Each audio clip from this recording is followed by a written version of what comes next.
සුබ දවසක්. ඔයා මේ එකතු වෙලා ඉන්නේ රෂ් යුනිවර්ස් YouTube channel එකෙන් ගේන තවත් අලුත් වීඩියෝ එකක් එක්ක. ඉතින් යාළුවනේ අද වීඩියෝ එකෙන් මම ගෙනල්ලා තියෙන්නේ කොහොමද Adobe Photoshop වලින් light effect එකක් දාගන්නේ කියලා.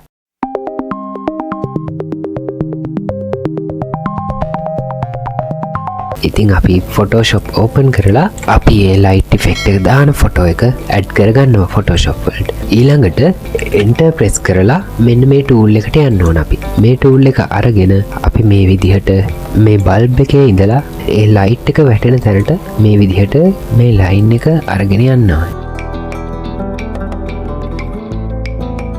ඉතින් මේ විදිහට අපි ඇඳගත්තට පස්සේ layers වලට ගිහින් අපි මෙන්න මේක ක්ලික් කරන්න ඕනේ. මේ මෙතන රවුමක් වගේ තියෙන්නේ. ඒක ක්ලික් කරලා brightness කියන එකට ගිහිල්ලා අපි brightness එක වැඩි කරන්න ඕනේ. brightness වැඩි කරලා මෙන්න මේක ක්ලික් කරලා මෙන්න මේකත් අපි මේ තියෙන light effect එකේ outline එක පේන්න තියෙන මේකත් වැඩි කරගන්නවා. ඊළඟට layers වලට අයිත් ඇවිල්ලා මෙන්න මෙතන තියෙනවා opacity කියන එක.